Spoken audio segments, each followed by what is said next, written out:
Good afternoon, everyone. Hope you all are having a great day so far. So today, we are going to be removing and replacing the alternator on this 2010 Honda Accord. So without further ado, let's go ahead and get started. We will first start by removing the negative terminal of the battery and the positive terminal as well. And if we look here from the front of the alternator, coming around to the side, we can see the tensioner pulley right where my finger is pointing. There's a bolt here over to the left, and to the right is the tensioner pulley. The bolt on the tensioner pulley is a 14mm hex, and we will be applying force on that bolt in a clockwise direction. In this case, we will be pulling the tensioner towards us in this direction. And you will notice, as you pull the tensioner towards you, the tension on the belt should begin to release, like so. And from there, you should be able to remove the belt from the pulley on the alternator. From here, there are a few bolts you will need to remove. One is at the top of the alternator here, and one is at the bottom over here.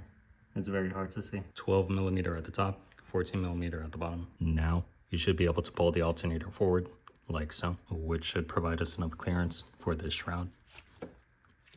After pulling this shroud back, there is a bolt inside here, which will need to be removed. Just be careful not to lose it. We can then press the tab on the right side of this harness to remove the harness from the alternator. And there is an additional clip down here, which is holding the wire harness to the side of the alternator, which you will need to squeeze to remove that wire harness. After all the wire harnesses are removed, you can start removing the alternator by moving it side to side until it is finally released. From here, we can slot the new alternator into position. Before removing the alternator, you want to make sure that you remove the nut over here. After that nut has been returned, is covered and secure, we can move on to the next step and thread the bottom 14mm bolt into place as well. The bolt shown previously on the alternator wire has a torque rating of 6 foot-pounds, and the two bolts holding the alternator in place, the top one being 12mm, bottom one being 14mm, are both torqued to 33 foot-pounds. If, for whatever reason, the belt comes off, it would be helpful to follow a diagram, such as this one, to route the belt back into place. From here, we could plug the harness retaining clip back into place and plug the harness back into position. And there you have it. That was a complete removal and replacement of an alternator inside a 2010 Honda Accord.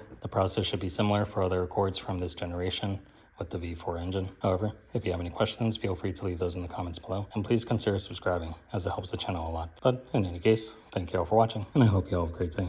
Take care.